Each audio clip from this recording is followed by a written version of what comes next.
नमस्कार दोस्तों, स्वागत है आपका मेरे YouTube चैनल में। और हम लोग आज निफ्टी का एनालिसिस करने जा रहे हैं, तो चलिए स्टार्ट करते हैं। सबसे पहले हम लोग देखेंगे कि निफ्टी अभी प्रेजेंटली कहाँ पर है डेली टाइम फ्रेम में। डेली टाइम फ्रेम में जैसा कि हम लोग देख सकते हैं कि निफ्टी 18,065 के आसपास है, जो कि 18,100 हम लोग कंसिडर कर लें कि 18,100 के आसपास हम लोग मान के चलते हैं कि है। ठीक है, सबसे पहले तो ये इम्पोर्टेंट बात हो गई कि निफ्टी जो है वो 18,000 के ऊपर में क्लोजिंग कर चुका है। अब इम्पॉर्टेंट ये है कि 18,000 एक अच्छा रेजिस्टेंस हुआ करता था मार्केट के लिए। कुछ टाइम पहले यहाँ पर देख सकते हैं हम लोग इस एरिया में काफ़ी देर टाइम स्पेंड किया। उसके बाद एक थोड़ा सा डाउनवर्ड टाइप का मोमेंटम था, लेकिन निफ्टी ने अभी इसको काफ़ी अच्छे तरीके से ब्रेकआउट दे दिया है इस जगह पर।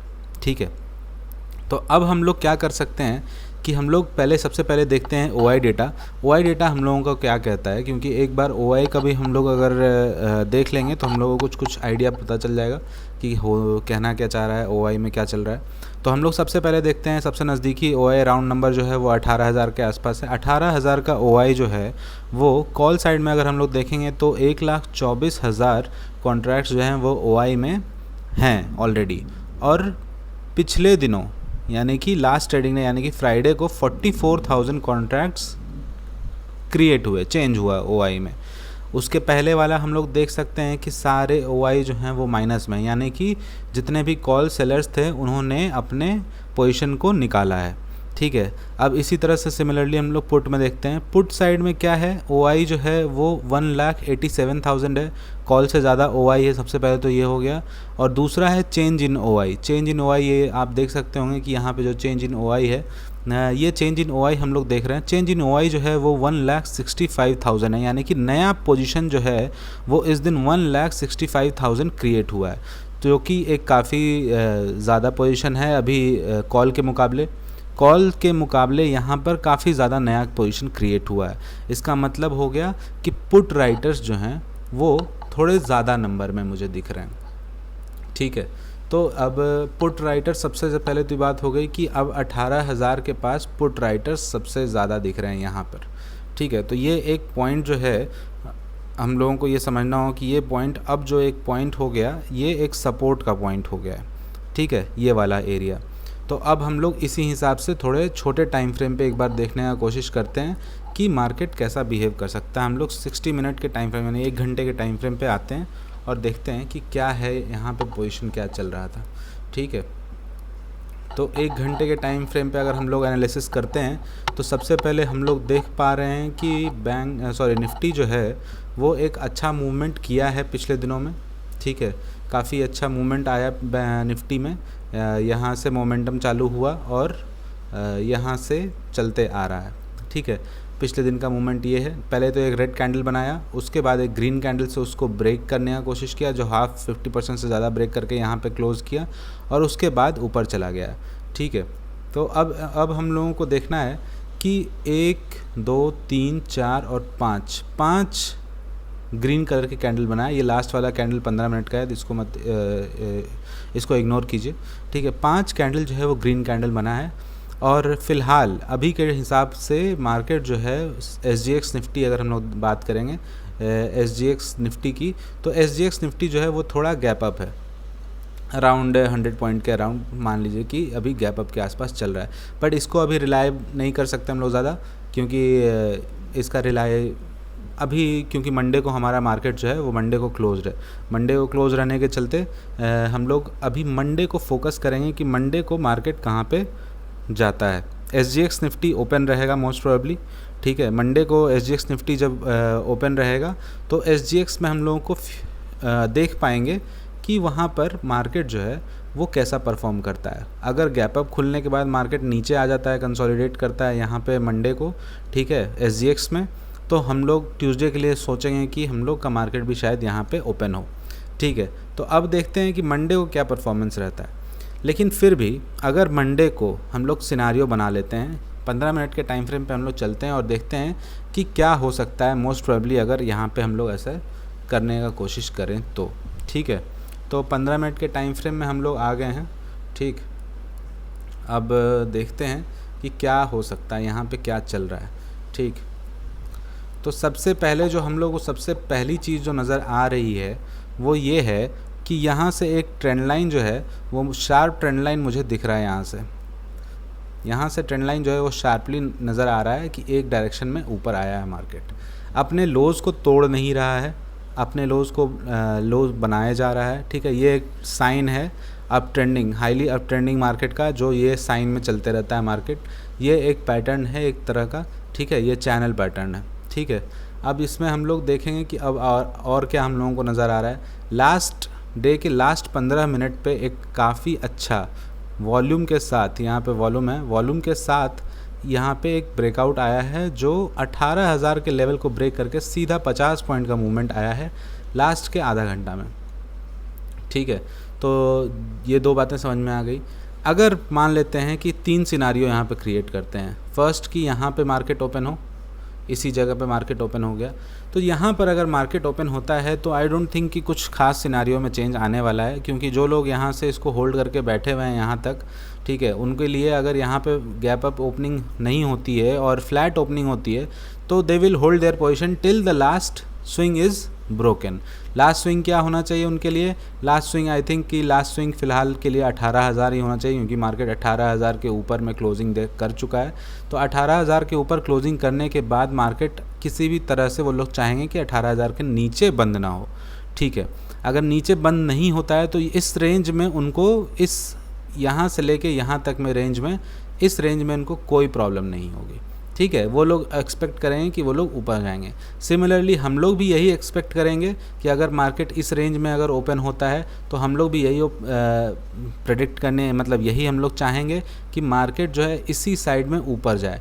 होता क्या है दोस्तों कि जब मार्केट किसी साइड में ट्रेंड होता है, वो अपवर्ड हो, अपवर्ड ट्रेंड हो या डाउनवर्ड हो, ठीक है, ट्रेंड में जब मार्केट रहता है तो मार्केट को अगेंस्ट में जाना बहुत डिफ़िकल्ट हो जाता है। ठीक है, ये मूवमेंट आपको फाइंड करना बहुत डिफ़िकल्ट हो जाता है, और दिमाग हमेशा हम लोगों का प्रोग्राम्ड है उल्टा सोचने के लिए।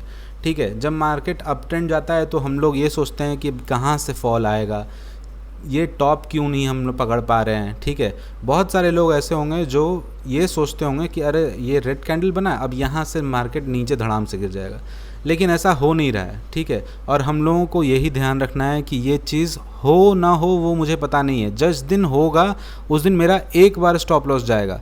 ठीक है, लेकिन मैं जितनी बार ये ऊपर जा रहा है मैं बार बार यहाँ पे प्रॉफिट बनाऊँगा।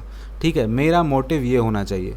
ठीक है, उसी तरह से जिस तरह से ही मार्केट यहाँ पे अगर फ्लैट ओपन होता है और फ्लैट ओपन होने के बाद अगर ये इसको क्रॉस करेगा तो यहाँ पे पोजीशन लेना हमारा काम है, उसके बाद ट्रेल करना हमारा दूसरा काम है कि इसको हम स्विंग के पास ट्रेल कर लें, और इसके बीच में हम लोग कुछ ना करें, दिमाग को शांत रखें और जहाँ तक जाता है उसको होल्ड करें। साथ ही साथ हम लोगों को एक टारगेट भी ज़रूर है सेट करने का। ठीक है, कि हम लोग एक वाइबल टारगेट लें। ठीक है, चूँकि मार्केट काफ़ी दिनों से एक अप ट्रेंड मूव में जा रहा है, ठीक है, तो बहुत लॉन्ग टारगेट लेना ये भी समझदारी नहीं होगी बिना रिट्रेसमेंट के। ठीक है, तो अगर यहाँ पे हम लोग यहाँ पे देख लेते हैं कि अगर मान लेते हैं 50 पॉइंट का अगर एसएल है तो हम लोग 50 प्लस यानी कि 60 to 75 पॉइंट्स अगर हम लोग कैप्चर कर पाएँ, 75 पॉइंट्स हो जाता है 1.5 का रिस्क रिवॉर्ड। अगर 1.5 का रिस्क रिवॉर्ड से हम लोग अगर कैप्चर कर पाएँ तो यहाँ पे लेने में कोई बुराई नहीं है। ठीक है, 75 पॉइंट्स आपका 50 से 75 पॉइंट्स हो जाता है 125 के अराउंड, यानी कि इस लेवल के आसपास, इस लेवल के आसपास एक्सपेक्ट कर सकते हैं कि अगर मार्केट यहाँ से निकलता है फ्लैट ओपनिंग के बाद तो यहाँ पे आ जाएगा। ठीक है, चलिए पहला चीज़ तो ये हो गया। अब दूसरा बात सिनारियो ये होता है कि मार्केट अपने स्विंग को तोड़ के नीचे ओपन हो। ठीक है, यहाँ पर ओपन हो तो इस कंडीशन में क्या होगा कि जो लोग नीचे से पोजीशन क्रिएट करके ऊपर तक आए हुए हैं उनका एक लॉस दिखेगा। ठीक है, तो जो बायर्स थे यहाँ पे, जो लोग बाई करके गए थे यहाँ तक, वो लोग अब सेलर्स में कन्वर्ट हो जाएंगे। ठीक है, सेलर्स में कन्वर्ट हो जाएंगे, अब सेल करने के लिए कोशिश करेंगे। तो यहाँ पे खुलते के साथ एक सिचुएशन हो सकता है कि मार्केट पहले ही 15 मिनट में एक रेड कैंडल बना दे और उसके बाद मार्केट थोड़ा सा अपने आप को बेस तैयार करे, ठीक है, और होल्ड कर जाए। तो अगर आपने वो 15 मिनट कैच किया तो ठीक है, नहीं तो पूरे दिन में फिर आपको प्राइस एक्शन के लिए वेट करना होगा। अगर नीचे के साइड में प्राइस एक्शन बनता है तो यहाँ पे इस तरह के सिचुएशन में यहाँ पे पोजीशन क्रिएट किया जा सकता है। लेकिन अगर नहीं बनता है और मार्केट साइडवेज चला जाता है तो फिर आपको बहुत सावधानी से वहाँ पे ट्रेड करने की ज़रूरत है। और तीसरा सिनारियो, जो ये सिनारियो जो सेकंड सिनारियो मैंने बताया कि गैप डाउन ओपन होगा, गैप डाउन ओपन होने में सिंपल यही ध्यान रखिएगा दोस्तों कि पहला 15-20 मिनट के बाद मोमेंटम हो सकता है कि थोड़ा रुक जाए, थोड़ा साइडवेज मार्केट चलने लगे। जब साइडवेज मार्केट चलता है तो बहुत दिक्कत होती है कुछ लोगों को, कुछ लोग शायद बना भी लेते हैं स्कैल्पिंग अगर करते हैं तो, लेकिन डिपेंड करता है और थोड़ा सा लेकिन सचेत रहने की ज़रूरत है वहाँ पर। तीसरा सिनारियो है कि गैप अप ओपन हो जाए, 100 पॉइंट मान लेते हैं गैप अप ओपन हो गया, अगर 150 के आसपास यहाँ पे ओपन हो गया तो क्या होगा, जो लोगों ने ओवरनाइट पोजीशन ले जाके यहाँ पे रिस्क लिया था उनको तो काफ़ी प्रॉफिट हो रहा होगा। 100 पॉइंट निफ्टी जो है ओपन हो रहा है तो वो लोग भी उस सिनारियो में ऐसा हो सकता है कि वहाँ से प्रॉफिट बुक करने के लिए सोचें। दूसरा प्रॉब्लम क्या होगा कि जब गैप अप ओपन हो जाएगा तो मार्केट गैप अप ओपन होने के बाद फिर से एक प्राइस एक्शन बिल्ड करके ऊपर जाना काफ़ी टफ होगा, क्योंकि ऑलरेडी नीचे से मार्केट जो है वो थोड़ा ऐसा एग्जॉस्टेड है, ठीक है, मार्केट स्ट्रेच किया हुआ है, मार्केट और स्ट्रेच करेगा गैप अप ओपनिंग देने के बाद, ठीक है। गैप अप ओपनिंग देने के बाद एक प्राइस एक्शन बनाए ऊपर के साइड में तो थोड़ा मैं ऊपर के साइड का ट्रेड लेने के लिए बचूंगा। अगर प्राइस एक्शन बना भी देता है मार्केट ऊपर के साइड में तो I will try to find a resistance point, ठीक है, जहाँ पे मार्केट थोड़ा सा पॉज ले अपने आप को और उसके बाद थोड़ा रिट्रेस करे। ध्यान इसमें ये रखना है दोस्तों कि जो आपकी पोजीशन साइजिंग होगी वो आपको काफ़ी ध्यान रखना होगा, ठीक है। जब मार्केट में अप ट्रेंड है, ठीक है, अप ट्रेंड में आप चाहते हैं एक डाउन ट्रेंड का ट्रेड लेना, तो आप समझ रहे हैं ना, आप अगेंस्ट जाना चाहते हैं, ये जो सिचुएशन है इसके आप अगेंस्ट में हैं।